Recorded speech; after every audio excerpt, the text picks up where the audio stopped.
Check us out to hear the latest on life in the volunteer state. Yvonnca and her guests discuss everything from life, love, and business with a Tennessee flair. It's a Tennessee thing. Always relatable, always relevant, and always a good time. This is Talking Tennessee, and now your host, Yvonnca.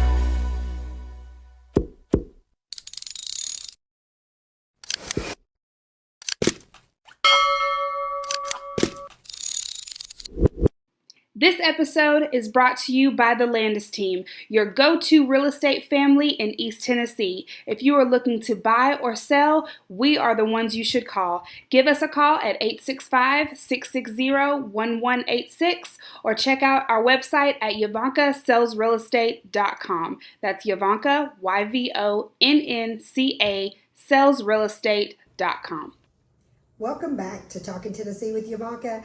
I'm your host, and I am here with a dear friend that is a powerhouse, a trailblazer, and my new friend, and it's Sharon Price from the Trust Company.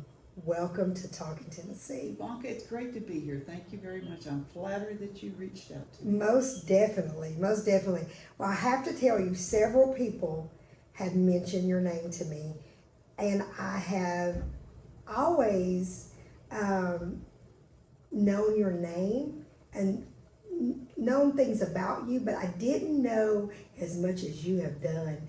And when I started reading, I was blown away. So I want you to know publicly, thank you for paving the way for me and so many other people and giving them a chance. So that's why you're on this podcast. Thank you very much. Knoxville's been great to me, and it's been my pleasure to give back to the community. So thank you. Most definitely. So who is Sharon Price? I'm a native Atlantan who is so happy to live in Knoxville. Okay. Knoxville is a tremendous community, welcoming. We have 4 seasons of the year. Yes. And great people. And literally the river runs through it. We've got the river in our backyard in the Smoky Mountain National Park. And I enjoy all of those aspects of East Tennessee. East Tennessee. So how did you get here? I went to UT. Okay. I babysat for a family that at the time you just said had a mentally retarded child. Okay. And I wanted to teach special ed because with their little girl, I crawled on the ground and helped pattern her crawl. And so I decided I wanted to be a special ed teacher. Okay. At UT, you could get into special ed classes as an undergraduate. You didn't have to wait for graduate school. So I started as a special ed major at UT. I had never been to Knoxville until I registered for school. Didn't Okay. come for a campus visit, any of that kind of Never stuff. came through on vacation. None of that stuff. I'm from Atlanta. I got along great with my parents. I thought if I went to Georgia, it's too close. I would be home every weekend. But my freshman year, they wouldn't let me take the math I wanted to take, so I was taking teacher math, whatever, that stuff that I'd had in 8th grade. Oh, wow. And in sophomore year, I was taking art education using my parents' money to learn how to cut out circles and squares. And I went, this is not for me. So I changed from education to business at the end of my sophomore year. Okay. And I still was able to graduate in 4 years, however. So I took lots of classes. So you moved from Atlanta, knew nothing about Knoxville. What was it like when you got here outside of just going to school? What made you at an early age start loving Knoxville? I started loving Knoxville more after I graduated from college. Okay. Because in college, I went through rush. I didn't get a bid. Okay. My first college roommate and I did not get along great. I mean, I had some rocky times of finding the right way to fit in college. Okay. I did. I mean, but my first year or so was not this affirming, welcoming, oh yes, I found my niche. I had not took me a while to find my niche. And you'll find your way, Yeah, it just especially when you have a roommate that you don't get along with. felt And- like when she dropped bobby pins on the floor, it's always to make me mad, you know. Really? So, but you know how reality is your perception of what's happened. And I agree with luckily that. got over that, and I think for the most part, I get along with most everybody, and I am a Pollyanna. I think the best is gonna happen. And I must admit, my perception of what's happened has been the best, with exception of my freshman year in college. She said, except the freshman year. But it probably taught you a lot of values of what you wanted to be and what you didn't want to be when it comes to how to treat people. Do you think so? Probably. So, one of your greatest passions of Knoxville is the people. Tell me about that. Well, everybody, like I said, I'm from Atlanta. Probably if you met somebody here Okay? now, they would assume that I'm a native Knoxvilleian, because I've been involved in so many different things, I assumed you were from Knoxville. because I like so many different things. Mm-hmm. So it's, you know, as I said, Knoxville's been good to me, and I'm happy to be able to give back to the community and be in a position that I can give back to the community. And I've done lots of different kinds of things that exposes you to people that you would not have met otherwise. So that's been fun. Well, tell me about becoming a clerk So at the what- Valley Fidelity Bank. What's really even more important is my experience before that, because I Okay. sold life insurance. Okay? Tell us about it. Sold life insurance for a company out of Decatur, Alabama. It was a debit-oriented company. Working the debit meant that the salesman actually went to the workplace once a week and collected cash. I mean, I was selling in the ordinary market to college seniors. I could talk them into buying this product that was not very good. Okay. The same company that owned, the insurance company owned a bank, and they would finance your deposit, and it was not a great situation. And I was making straight commission, making what I thought was a lot of money. And Okay. we were making 2 car payments every month to pay the car off early. I mean, we weren't behind, we were You were paying making off enough our money debts. to be able to do Yeah, that. It was, Uh-huh. it was great money.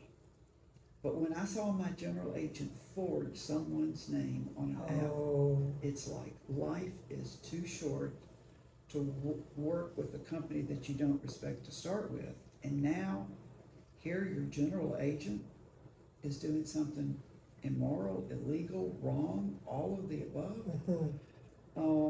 I had a first unfortunate marriage, but my first husband even said, "You need to get out of there." okay.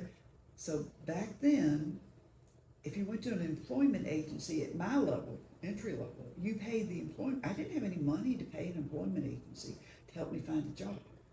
So I went to the state employment office, not unemployment, but the state employment office, because lots of employers posted their jobs at the state employment office. Okay. And the lady I met at the state employment office is the one that sent me to Valley Fidelity Bank for a clerk position.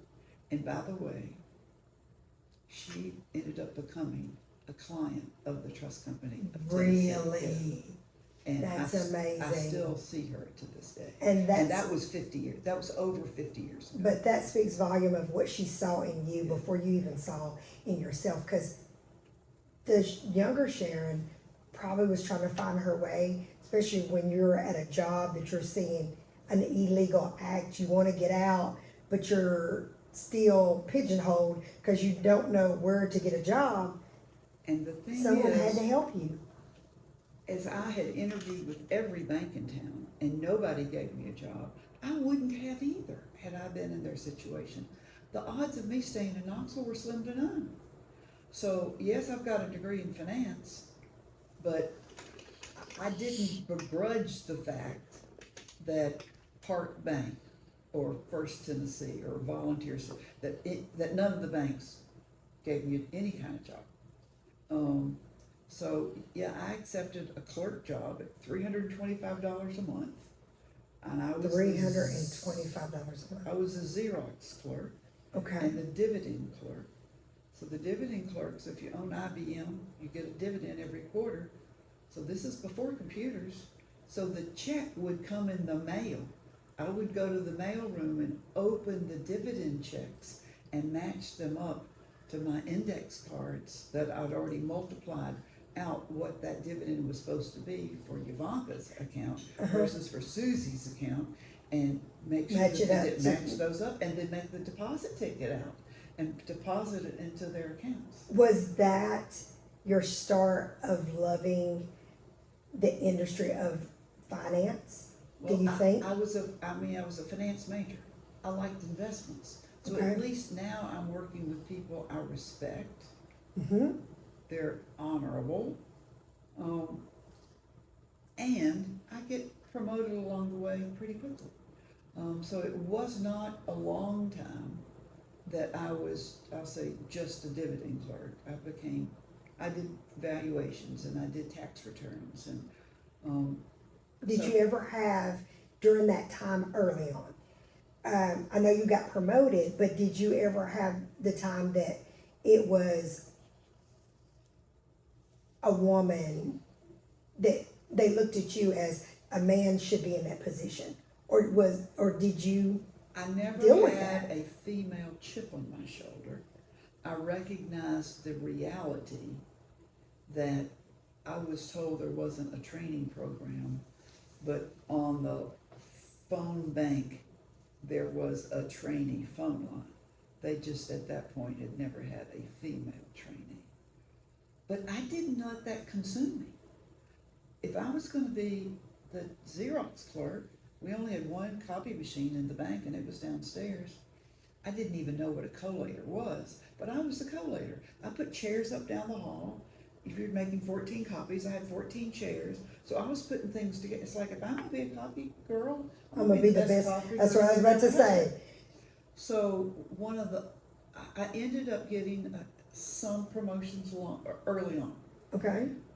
So, you talk to your siblings. So my younger brother had graduated from law school, and we start talking about what he makes versus what I made.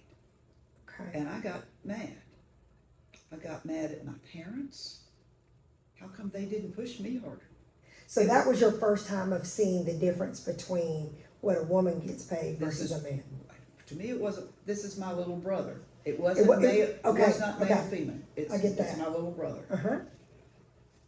And then I go, well, I'm the eldest, but I never had the pressures on me that my brother had. Richard was a boarding student at Macaulay. Okay. Richard went to UVA undergraduate school. Richard went to Emory Law School. Richard was the top man in his Emory Law School class. Oh, wow. What I will always tease him about, he was number 3. The first 2 in his Emory Law School class were women. So he Okay. was the top man in his class. Okay. But he was not The the top top of the graduate class. in his class. I want to get mad at my boss. And then I put that mirror up to myself. So I'm maybe 25 years old. Oh, And I go, I was making more money when I was selling life insurance. But I didn't like what I was doing.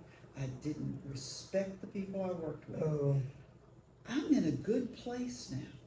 I see a career path that's going to be good for me. And longevity. And if I had wanted to go to law school, my parents would have paid for it. I didn't want to go to law school. That wasn't your I was desire. not. So putting the mirror up and accepting responsibility for your own decisions. And I am where I am because I made the decisions. And you know what? I'm actually in a pretty good place because I can see a good career path and I respect the people I work with and I like what I do. So you So I learned didn't feel those- sorry for yourself. You really held yourself accountable For my own decisions. for your own decisions. And viewers, I want to go back on a little bit because I think through life, I have seen myself, others, that sometimes can't look in the mirror, it's easy to blame why you're not somewhere or why something wasn't offered to you. Now, off-camera viewers, I'll tell you this. I was saying to Miss Sharon, I never looked at myself like, okay, race. I never allowed any of that throughout my life to be an obstacle for me. It was more of, okay, if I didn't make it, it was something I did not do.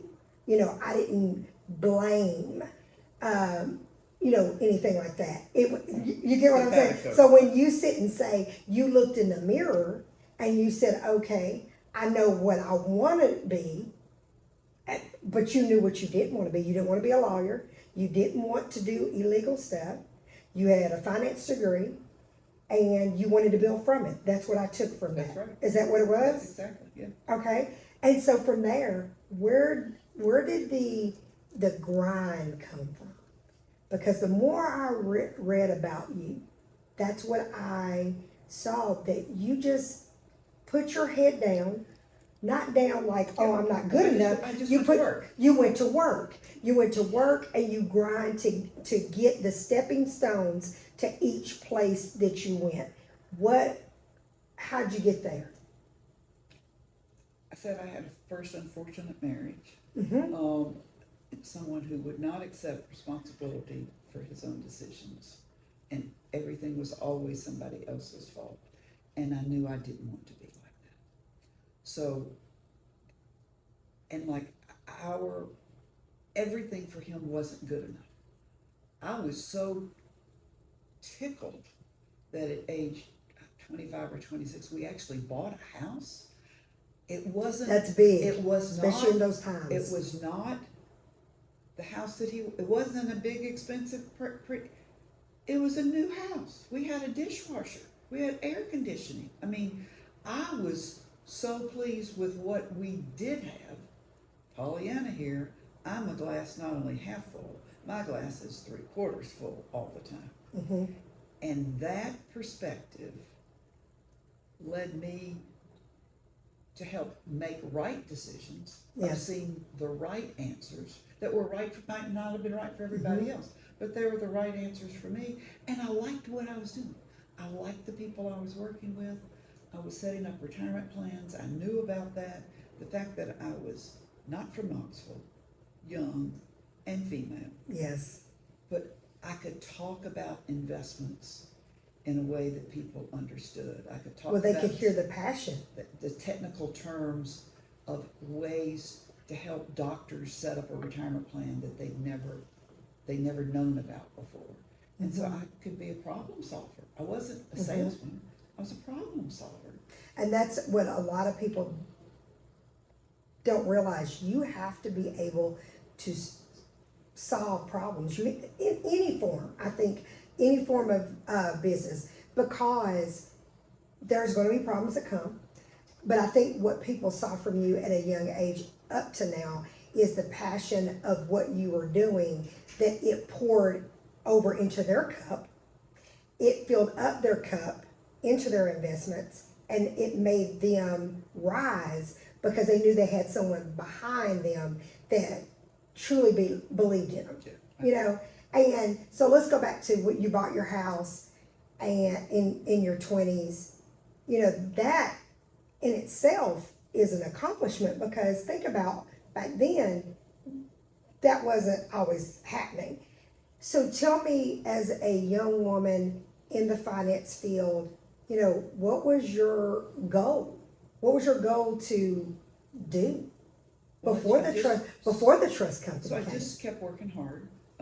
I ended up being responsible for the retirement plan area of Valley Fidelity. My boss, either you really liked him or you didn't. I was on the really likes sale. Okay. But he didn't necessarily get along great with senior management at the bank. Okay. So I always ran interference for him. So I was on a lot of the bank committees to keep him calmed down. He and the bank examiners never got along because he just didn't feel like anybody should be looking over his shoulder. And I go, they make the rules, I'll figure it out. I made all of the budgets for our trust department. You know, I obviously was a rising star. My boss had a heart attack. I was the acting head of the department while he was out, over people, both male and female, older than I. And I don't really think any of them begrudge that, because none of them had been in the trenches working on the budget stuff. I did all the dirty work, but I didn't mind it. I mean, I learned when I'm doing the budgets for the whole department what it takes to make things work. I didn't ask for anything that we couldn't have. I made the budgets, but it didn't mean that I got everything I wanted. I got the stuff that we could afford. And what was important? I knew to play it legit. Yes. Just because I'm making the budgets doesn't mean that I get what I want. We've all got to work together on making this budget work. Then, well, I'll tell you this, we have something in common, because I started my career in mortgages. There was a little bitty ad, Miss Sharon, that was in the paper. I was looking for a job. At the time, I thought I wanted to work for Verizon. Well, it wasn't Verizon then, it was US Cellular. And I thought that was my dream job. I wanted to go to US Cellular. Well, they didn't call. So there was a little bitty ad my mom read off to me, because my mom was working in Oak Ridge at the time, and she had a newspaper. And I said, is there any jobs in there? There was this little bitty ad that said, loan officers, looking for loan officers, call Chuck. So I call, I get an interview. The day I go, my boss forgot about me coming in and wasn't there. So I said, well, that's a sign. I don't need to go in to mortgages because I don't know nothing about it. Well, there was a guy there that told me to come back. He was like, I promise you this is a job for you. So coming back to that interview a few days later, I started my career in mortgages. The reason why I'm telling you that is because I kept, getting moved up. I did processing, I did loans and all that kind of stuff.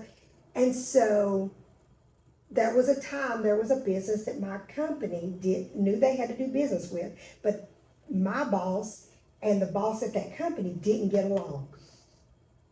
And so I was the right hand to my boss. My husband was the right hand to the other one. And so they would talk, so I can understand what you're talking about, because they would talk between us and we would keep it peaceful. And we would figure out how they could do business without even talking to each other. So I could totally understand with you and your boss, that type thing. But I did mortgages for 18 years before I became a realtor. And to this day, I loved doing mortgages. I love finances. I love working numbers to this day. So it helped me, the mortgage side helped me to be the best realtor because I know both sides of it. So at 35 years old, what made you decide to step out on faith and start the trust company? By the way, it was 40 years ago right now. My late husband's birthday was July the 19th. The weekend after his birthday in 1986, we went to the mountains of North Carolina and talked about what would it look like if I left Valley. My birthday's August the 8th, which became my last day. So we're talking about 2.5 weeks, not months of deliberation. What is it, the phrase that, I do not suffer from the paralysis of analysis. Okay. I just, I make a decision and let's just go for it. So Valley's largest shareholder was a bank holding company in DC, and I was going to Washington 4 or 5 times a year about ways to merge the trust departments together. I was on a great career path. I was the youngest senior vice president Valley ever had, not to mention female. So just plain old youngest, not just, but I'm going to DC, and it looks like my management job might very well, over the years, move to Washington.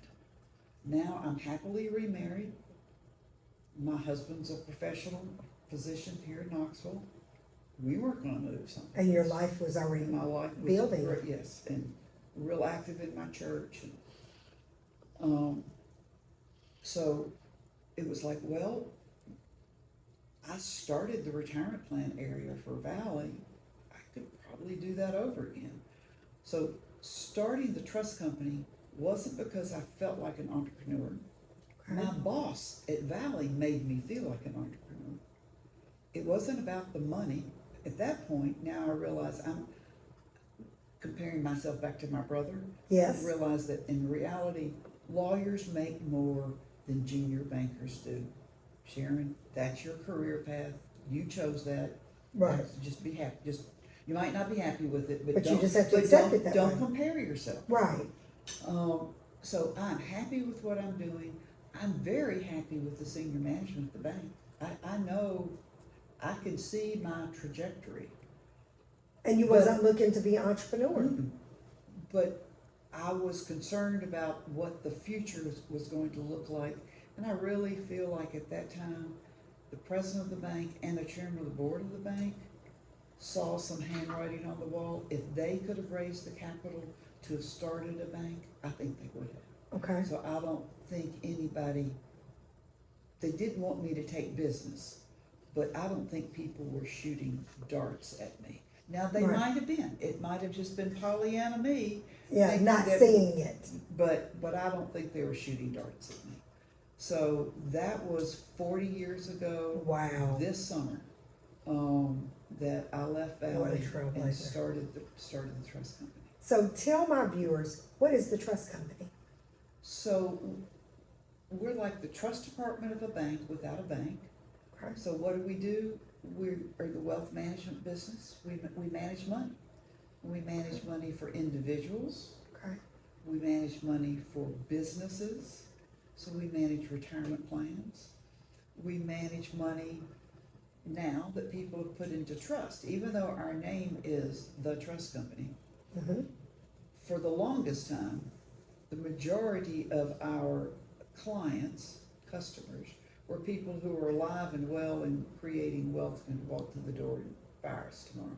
Now we have one line of business really is the traditional trust business that granddaddy dies and sets up trust for all of the grandchildren and you need to do X, Y, and Z and that kind of stuff. So traditional trust is now part of our business as well. So again, even though our name is the trust company, Yes. it took a while for the trust side of the business to develop. And we have almost $7 billion of assets. Say that one more time, please. $7 billion. $7 billion. Of assets under management. So here my- in Knoxville. So my next question is, thinking back to when you were 35 years old, of what I'm hearing from you, the reason why you opened the trust company is because you didn't know what the future held. I just wanted to keep doing what I was doing. And stay in Knoxville. Stay in Knoxville and not uproot your family, that type thing. But did you ever see, when did you see that your company was really on that path to First, what it I is can today? remember somebody talking about getting to $500 million, and I'm going, that's for the next generation to worry about, not me. Never dreaming that we would be at 500 million and then $1 billion and then $2 billion and then $3 So billion. you never saw it. I never You just kept, visualized. you I just kept your head kept down. my head down and kept going to work and surrounded myself with really smart, good people who have always been well-intentioned.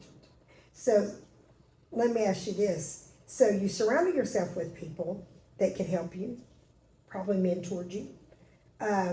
Is there someone from the past that you would say, this person came in my life and made a mark and taught me a lot? Is there any certain one person? Well, let's go back to, I'm a clerk at Valley Fidelity Bank. Okay. I give my boss, a lady who's just recently died, her name is Betty Bacon, a ride to work every day. She and her husband only had one car, and I lived fairly close to where she lived. And she asked if I would mind going to work early, because she wanted to go to weekday services at the Episcopal Church downtown, St. John's. I grew up Methodist. I did too. I started going to church with her on Wednesday and Friday mornings at 7 a.m. It took me 6 months before I had the nerve to go on a Sunday, because this standing up and kneeling down and crossing yourself, I was totally. She's always tired of that. I didn't know about that. I started teaching 3 and 4-year-old Sunday school class. The rector at St. John's at the time, his name was Dan Matthews. And so now, I started, I'm 22 or 23, so now saying I'm 25, I've gotten a tiny promotion. I'm in a good place at Valley, seeing a good career path. I'm not making much money, but I see a good career And you were enjoying it. and I'm enjoying it. Mm-hmm. Father Dan, and I'm reliable, teaching 3 and 4-year-old Sunday school class, and I set up for Coffee Minute every Sunday, and I'm reliable. Father Dan asked me to come to a meeting in his office, and I go to a meeting at Father Dan's office, and here are these other men. Of course, I'm by far the youngest person, not to mention female. So the men who were in that room were Bud Seymour. Bud Seymour was a lawyer with France McConnell and Seymour. His son was Arthur Seymour, and Arthur died a few years ago. Tommy Tucker. Tommy Tucker and his family owned Power Equipment Company it used to be out on Alcoa Highway. And this other guy that you've heard of named Jim Haslam Yes. were in the room. They all talked about what they gave in dollars. They gave to the church more than I made. The whole year, probably. Yes, oh, yeah, Yes. the whole year. Yes. I was given my $3 a week in my weekly envelope. That's when I made a commitment to strive to tithe. I did not get there immediately, but I did over the next short 2 or 3 years. So I am a tither. Mm-hmm. And the men in that room all became mentors to me.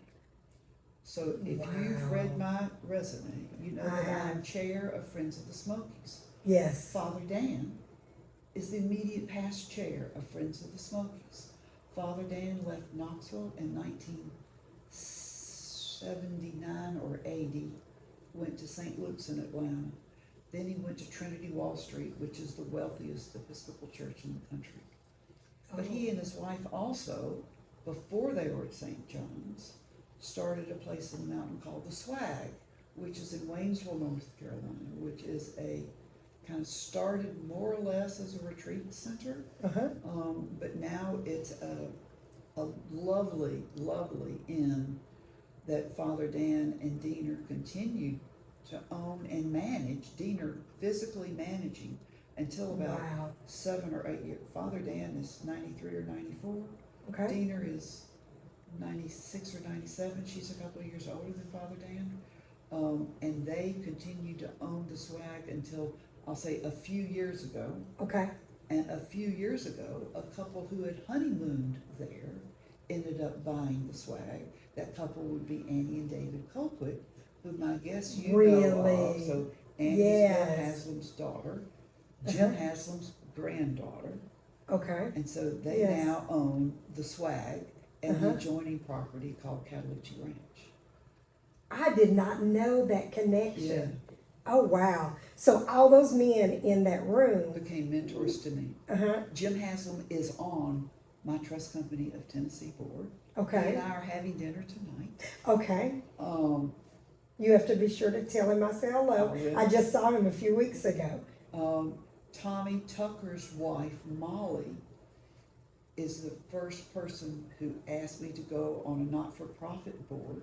Okay. Molly was the treasurer of Blunt Mansion Board, and she asked me to join her as assistant treasurer. So that's how some of my board involvement started, was with those people in that room. And Bud Seymour was a guy, his offices were in the Valley Fidelity Bank building at the time. And he was a man that wrote you handwritten notes, Okay. both positive and negative. Okay, she said positive and negative. I would get feedback both about maybe what I had on, Yes. or that he'd heard me say something. Yes. Because I went to the same church, so he kind of kept up with me, and I got feedback Positive and negative, and written notes from Bud Seymour. And so all those men basically Became my mentors and helped to groom you up to where you are today. Including Haslam, still there for me every day. Yes. So that was an article that was published some years back, and it was called The 12 White Men. The old Knoxville Journal. Yes. Which was, for those of you who don't know, that was the morning newspaper. We had two newspapers at the time. So the Journal was the morning paper, and the Sentinel was the afternoon paper. So this article, viewers, I start reading, and I'm looking, and I'm like, it's the title says The 12 White Men, but then I see your picture and everything about you, and I was like, am I missing something?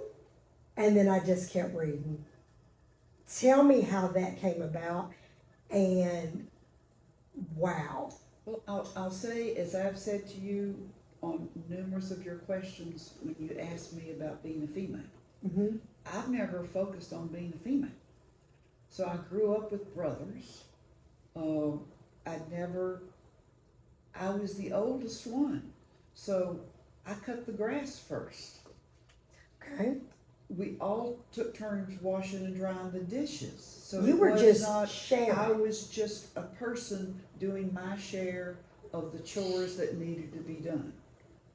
Not women do this. Matter of fact, my parents divorced when I was in high school, and which by the way, the divorce was my mother's fault because my mother was this cute thing and my dad worked all the time, and I think mom thought that she would find some, mother never remarried and dad did, but it was it was not dad's idea to get the divorce. Of course, it was the mom. Dad remarried. Did she think it was greener on the other side? Mother that definitely saying? thought it was greener on the other side, and it wasn't. But when dad remarried, I'm in college.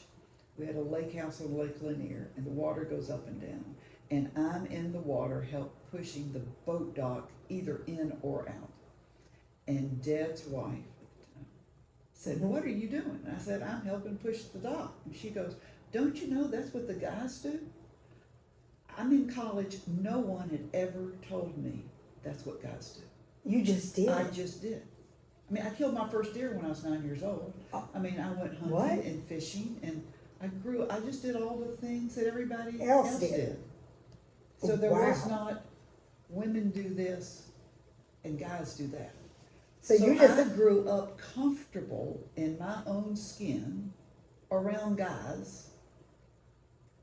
And the whole guys comment, Yes. I went hunting out west with my father. Okay. We're in the guide's living room. And he said, "You guys come on." Mm-hmm. I sit there. And he comes back and says, "Sharon, aren't you coming?" And I go, "I'm not a guy." I'd But never they heard treated you that way. I'd never heard the phrase "you guys." I'd heard "y'all." Yeah. Oh. He meant Okay. it as "y'all come on." Yes. But he didn't say "y'all come on." He said "you guys, come on." on. So I think I'm supposed to wait until he tells me it's time for me to come too. Yes. So the whole guys comment, In normally the I never order, think yes. of any, but in that situation, I really thought, well, he just means the guys are gonna go out and do whatever. But you do realize that I know you don't look at it as being a woman and a man. You don't separate it that way. You just look at, okay, I'm just that person. But you do realize that article shows strength. It shows that door, you're opening that door for so many women. Well, I'm glad it happened that way. Yes. But it was not, I was just It wasn't being me. intended, It yes. was not intended.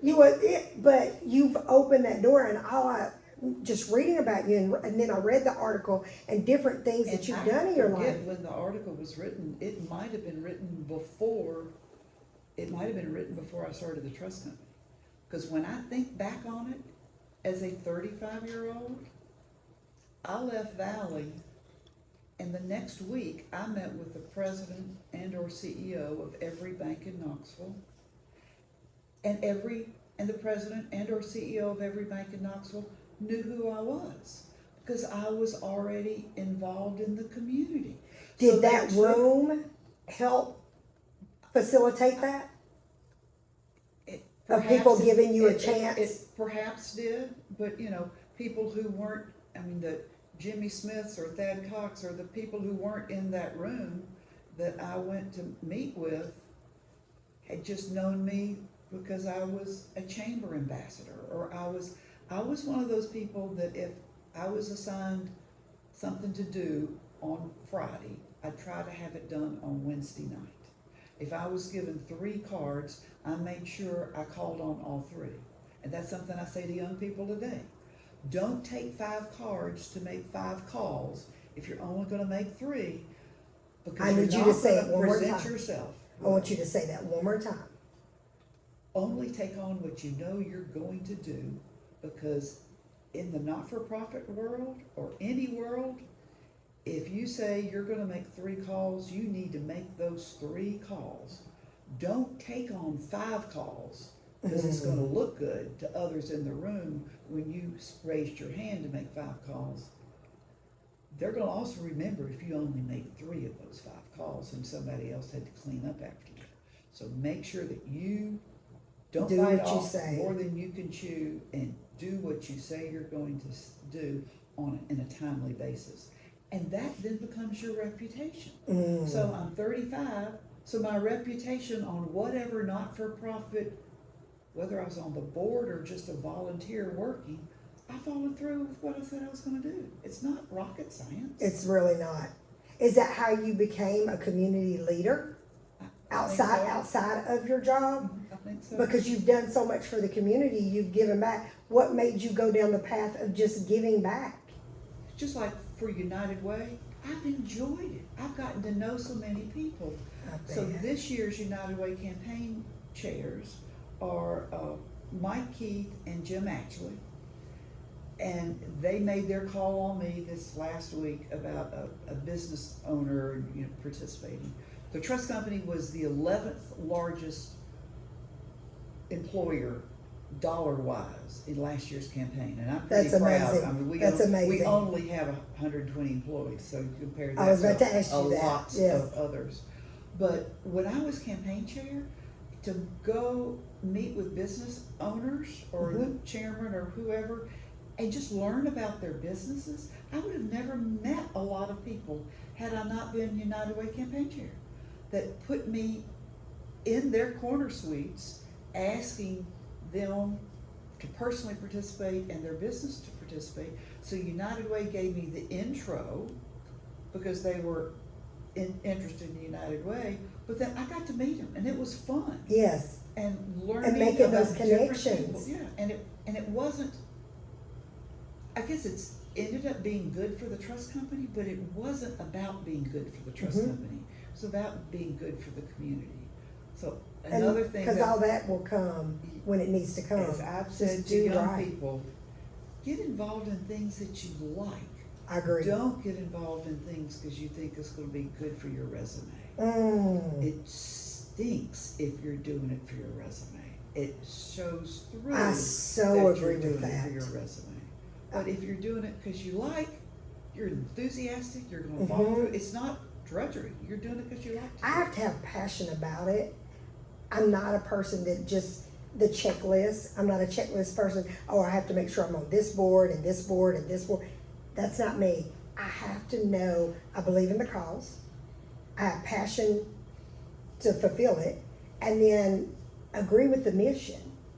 I think a lot of people miss that part, and I agree with you. Do it because you really want to make a difference, not, okay, this is what I should do, or my friends are doing it, because that's really not giving. And if you look at my not-for-profit, I'm in kind of different areas, but I like the environment. My dad was an environmentalist, but I like the outdoors. So yeah, I've been on Tremont board, Garden Conservancy board, Nature Conservancy Board. I mean, Because you love it. Because I like it. It's not because I want a career as a conservationist. It's because I believe in conservation, but I think it's just fun to be involved in outdoor activities. I agree with you. So tell me this, when you surround yourself, to me, surrounding yourself with positive people, surrounding yourself with people that are doers, not complainers, that's a really good key to success to me. What would you tell my viewers about surrounding themselves, connecting themselves to good-minded, like-minded people? What would you tell them how to get started in just connecting? I know that's a long question. Go to the things that interest you and ask somebody if they want to go have a drink or go to have lunch. That's good. You know. And that's how you build, even outside of giving back to your community and doing charity work, I think no matter what business that you're in, if you're trying to build a business, you have to be able to connect with good people. And it sounded like that you, at a very young age, connected, especially that room that you were in. A lot of people can't make it to that room because not because of their circumstances. A lot of times people will not look at, did you work to make it in that room? So you earned that room. Do you agree with that? Father Dan picked me up out of a crowd. I'm so lucky that he knows that. I mean, I've been able to tell him that. We talk regularly. I mean, I love him. He loves me. But he lifted me up in a way that I don't know that the clerk at Valley Fidelity Bank would have had the self-esteem that he bestowed self-esteem upon me.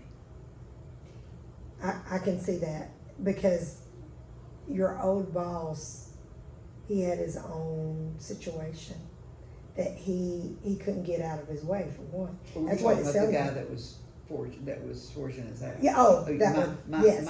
My boss at Valley was great. Yes, but the one that my was, first boss. yes, that one should have never been forged in someone's name. So that Can you old imagine boss, where they're at?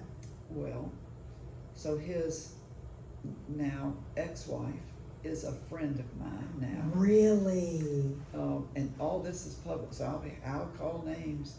So Cotty Blaylock, so Blaylock Construction Company. Yes. So Jim Blaylock is Cotty's husband. Correct. And Cotty's daughter's wedding, and I had not seen Cotty's daughter in years and years. Go to the wedding, I introduced myself, and I said, by the way, my first job was for your father. And she went, oh, I'm so sorry. Really? Yes, yes. But Jim Blaylock was so gracious at her wedding, and her dad was there. I mean, and they have a decent relationship now, but you know, he doesn't live in Knoxville any longer, and I definitely have moved on from there, to put it mildly. So you've served in leadership on so many different levels. Can you speak on some that you may not be on the boards now, but they made a marker in your life while you were there? Is there any certain probably organizations? more of the people that I have met serving on boards, Okay. rather than the board itself. I mean, I certainly, all of these missions are so, I mean, Second Harvest, I mean, where would any of us be? I mean, they are the food pantry for East Tennessee. I love So Second Harvest. everybody's Christine mission is just, but it's really, you know, I met Rick Johnson originally through the Second Harvest. So now I serve with Rick Johnson on Emerald Board. I mean, so, you know, you end up serving with like-minded people. Yes. Who have the same passions, and we all talk about the 6 degrees of separation, but your interest is the first degree.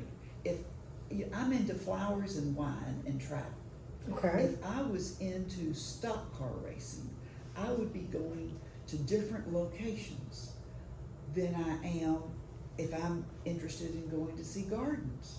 So I'm going to see a garden, and lo and behold, I'll find somebody that knows somebody who knows somebody that I know, because we both are in gardens. The same thing would be true if I'm a stock car enthusiast. Yes. We would be meeting people that we knew that That's we in knew that- that we knew. exactly. So I just kind of realized when I say what's your place, I say that as a very positive thing. Uh-huh. Find the place that you're comfortable in, what you like doing. Exactly. And it'll be fun. And It'll be fun, You'll and be around people that you like because they like the stuff you like. I am not, God bless you, Oak Ridge engineers. I am not an engineer. I'm not even. I cannot tell you, I don't have the patience to tell you how to build a clock. So I'm not going to be going to engineering circles. That's just not. Viewers, not I my love her. process. I love her because she's so honest. But I don't put That's myself in a true. situation that I have to build a clock for somebody. And do something that I really don't want to do. And I do think that comes with age. So you graduated from University of Tennessee, but you've stayed active and you held active positions up at UT. Can you speak on what you've done up at UT since graduation and throughout your life? Probably I was not as involved in UT right after I graduated. But when I started the trust company in 1986, I don't know how I got, maybe I do know how I got on the radar. I did Leadership Knoxville, Okay. one of the earliest Leadership Knoxville class.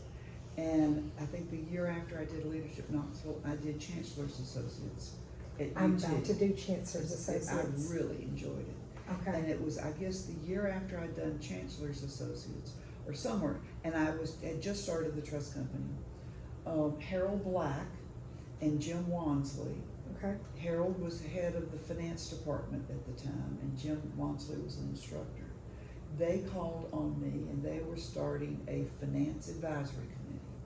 And they're the ones who really, after Chancellor's Associates, they're the ones who really got me more involved with UT. Okay. And then I evolved from the Finance Advisory Committee, and then through the years I've ended up with a fundraiser hat on. So I was on the Development Committee, and then I was on another Development Committee, and then I was on the Business School Dean's Advisory Board. And then I was lucky enough to get a phone call from Bill Haslam asking if I would consider going on UT Board of Trustees. And I was, to say honored, flattered, thrilled bet. is the understatement of the year. So. That's amazing. So And what? I knew Bill because I knew his father. Okay. Let's get real. So I have to. Exactly.